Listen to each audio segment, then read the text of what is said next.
This is Dolan ATV, ladies and gentlemen. Welcome back to another edition of Edmonton Oilers discussion here on the channel this morning. I am a little bit tired, so bear with me if I get a little quiet in spots. But either which way, I put out that little bit of a call for you guys to give me your ideas on who the Oilers should trade for if you're Ken Holland and you're looking to trade that 8th overall pick.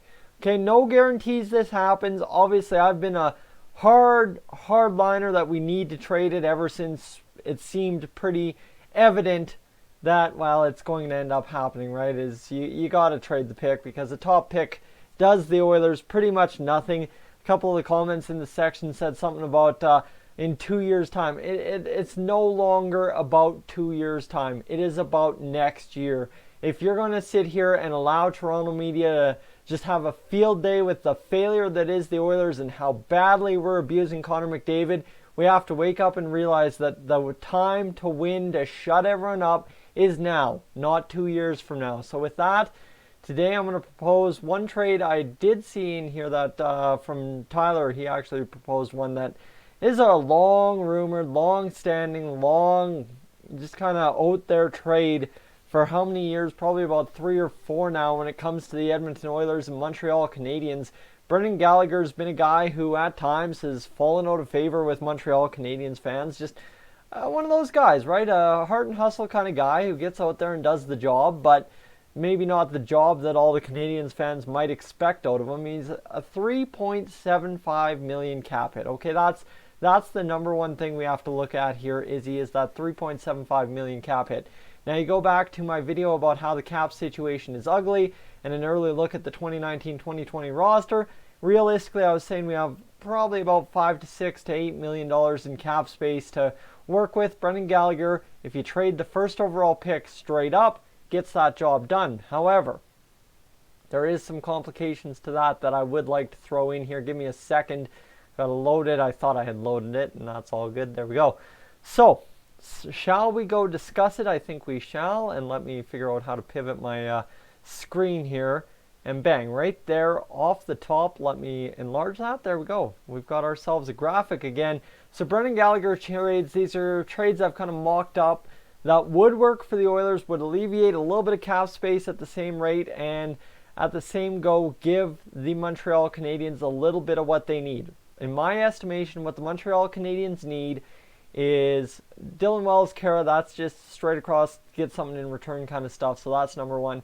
Number two and number three, take care of a defensive need for the Montreal Canadiens, because the Montreal Canadiens, before I get to Brendan Gallagher's stats, are a hurting team defensively. They've got Victor Mete, Christian Folin, Noah Juleson, Carl Alsner, Jeff Petrie, and Shea Weber on the defense. So you take out probably Christian Folin and Carl Alsner. That's 2 spots for steady Eddie defensemen, and that's more or less what the Oilers have in the 3 that are on this chart right now.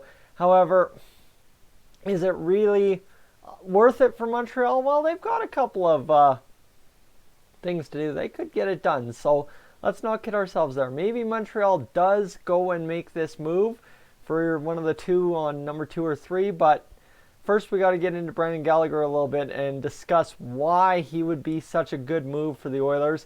Obviously, I kind of slated that the Oilers need a left winger for Ryan Nugent-Hopkins. Zach Kassian has finally found his home, and that's on the top line with Draisaitl and McDavid. You can argue with me all that. I really believe, similar to what we had to do last year with RNH, McDavid, and Ratty, you have to start the year with Kassian on the top line, especially if he goes out there and kind of makes his game a little bit more dynamic. It's already very dynamic, but you go make it just a little bit more dynamic, add a little bit more accuracy to those shots, add a little bit more grind to that game, and Zach Kassian may just be that perfect right winger. Like, think about back in the day, right, a Dustin Byfuglien in the playoffs for the Chicago Blackhawks. That's the kind of right winger I'm thinking of for this Edmonton Oilers team when it comes to Zach Kassian. Obviously not the same size and stuff, but the same style, the same just grind you down, get the job, create havoc, get it done kind of deal.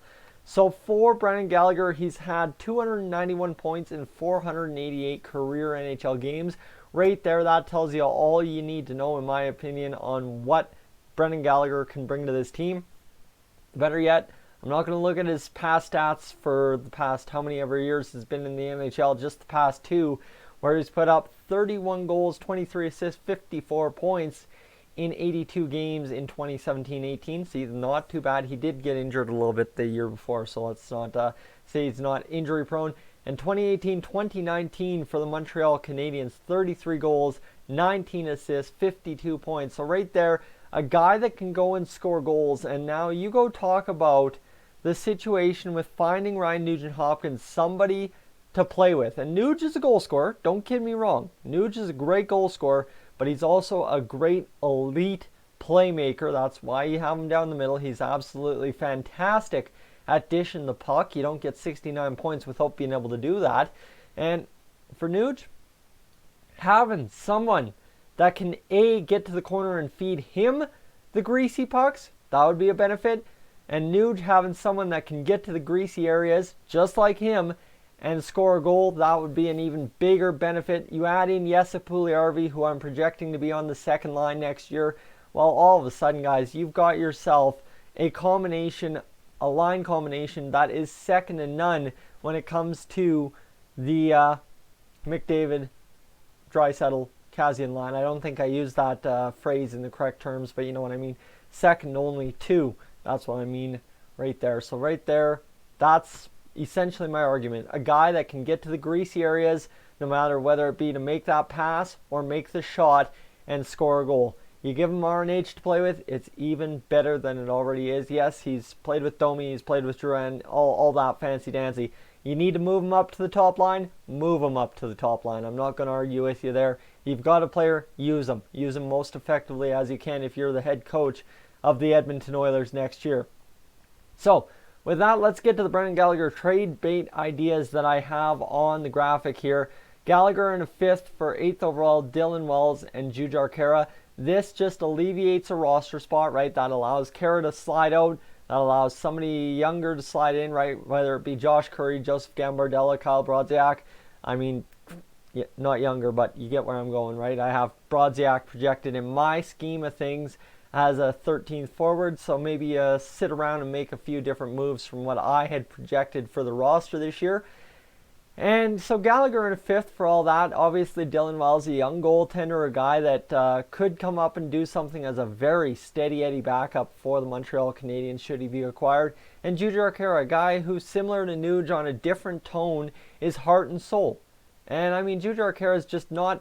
I love my heart and soul guys. I would have 22 of them in the lineup every given night if I could. However, the thing is, with Jujhar Khaira, he's a victim of the salary cap compliance situation as it sits right now. Yes, I did check 1.35. However, I feel Khaira is definitely going to be asking about $2 million, and that's just not going to work for the Oilers in the long run. So Gallagher for the 8th overall pick and Sekera plus a 4th. Well, right there, this is now number 2. Getting on to the argument about the defensive structure of the Montreal Canadiens. Andrej Sekera would be a little bit of a stabilizing force out there. You get him with Shea Weber. I think that would really create a dynamic pair for them and make it okay, plus the 8th and the 4th, to give up Brendan Gallagher. Now, is that the exact answer? Andrej Sekera is still fairly young, honestly. Yes, the 2 injuries age him a lot, but he's actually a lot younger than a lot of people would give him credit for. I think he's only 32 if I'm not mistaken. Let me fact check that before I start making claims again. But Andrej Sekera, where are you? Right there, yeah. So 32, he'll be 33 this following season with 2 years left on his contract. That's not a bad deal, I don't think, in my estimation, especially considering Brendan Gallagher's got 2 years left, and who knows what we're going to have to pay him if we acquire him. But we don't have to worry about that quite yet. And number 3, this one is where the Oilers kind of step it up, take some extra ownership, and that 5th actually, let me side note, the Oilers' 5th actually still is owned by the Montreal Canadiens on the first trade, so let's not kid ourselves, we could get that back. Gallagher and the 3rd for the 8th overall, Benning and Russell. This is essentially the Oilers making the move, clearing $6 million in cap space, 5.9, and bringing in $3.75 million cap space. So this allows them to upgrade another spot on the roster somewhere by getting rid of two of those defensemen. And I know the whole math here is everybody except for Clefbaum and Nurse in the finishing top 6 of last year is allowed to be in play. That's kind of how all Oilers fans are viewing it. Russell, you can say what you will, he is a fantastic shot blocker. Can't discredit that. He's a great defensive guy. However, the knocks are struggles to put up points, struggles at times to make that first pass, right? And with this team as the way it's getting constructed, I don't know if you can so much keep continuing to have that when you've got Jones, Bear, Bouchard, and Person waiting for roster spots in camp this season. So it's a tough go for a guy like Russell, a guy like Benning, but I think Gallagher in a third would be more than great enough return, especially considering, I think the argument I'm going to get in the comments is that, oh man, you're giving up way too much when you give up the 8th overall pick.